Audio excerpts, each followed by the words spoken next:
ঢাকাই ছবির জনপ্রিয় নায়িকা বুবলি অভিনীত কলকাতার নতুন সিনেমা ফ্ল্যাশব্যাকের ফার্স্ট লুক প্রকাশ করা হয়েছে। তিনি তার ফেসবুকে এটি প্রকাশ করেছেন। সিনেমাটি নির্মাণ করেছেন পরিচালক রাশেদ রাহা।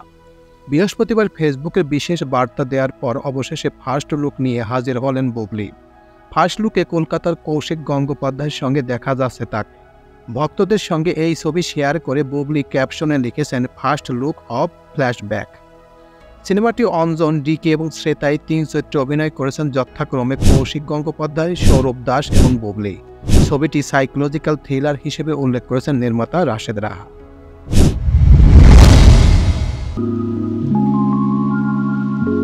কিছুদিন আগে ফ্ল্যাশব্যাক ছবির ঘোষণা এসেছে। এরই মধ্যে প্রথমবারের মতো কলকাতার ছবিতে অভিষেক ঘটছে বাংলাদেশি অভিনেত্রী শবনম বুবলির। 19 জানুয়ারি শুক্রবার প্রকাশ এলো এর ফার্স্ট লুক। এতে সৌরভকে সিরিয়াসলি লুকে দেখা যাচ্ছে। একগাল দাড়ি এবং আধুনিক পোশাকে তার চরিত্রটি কী রকম তা নিয়ে অনুরাগীদের কৌতূহল রয়েছে। বুবলির লুকে রয়েছে আধুনিকতার ছোঁয়া, তার পরনে কালো ভেলভেটের লম্বা কোট। তবে কৌশিকীর চরিত্র যে এই ছবির অন্যতম আকর্ষণ হতে চলছে তা তার লুক থেকেই প্রমাণিত। পরনে স্যুট এবং চোখে চশমা, হাতে সিগারেট এবং পেন নিয়ে আধুনিকতার গম্ভীর লুক নজরকাড়া। মঞ্চ থেকে দীর্ঘদিন দূরে রয়েছে জনপ্রিয় অভিনেতা অঞ্জন। সমাজের স্রোতে বয়ে চলছে এক ভবঘুরে ডিকের জীবন। অন্যদিকে রয়েছে চলচ্চিত্র নির্মাতা শ্রেতা।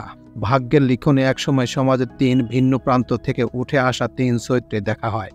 পাহাড়ি জনপথে ৩ চরিত্রের জীবন কোন পথে বাঁক নেবে তার উত্তর দেবে বাংলাদেশের পরিচালক রাশেদ রাহার ছবি ফ্ল্যাশব্যাক। ছবিতে অঞ্জন, ডিকে এবং শ্রেতাই ৩ মুখ্য চরিত্রে অভিনয় করেছেন যথাক্রমে কৌশিক গঙ্গোপাধ্যায়, সৌরভ দাস, শবনম বুবলি।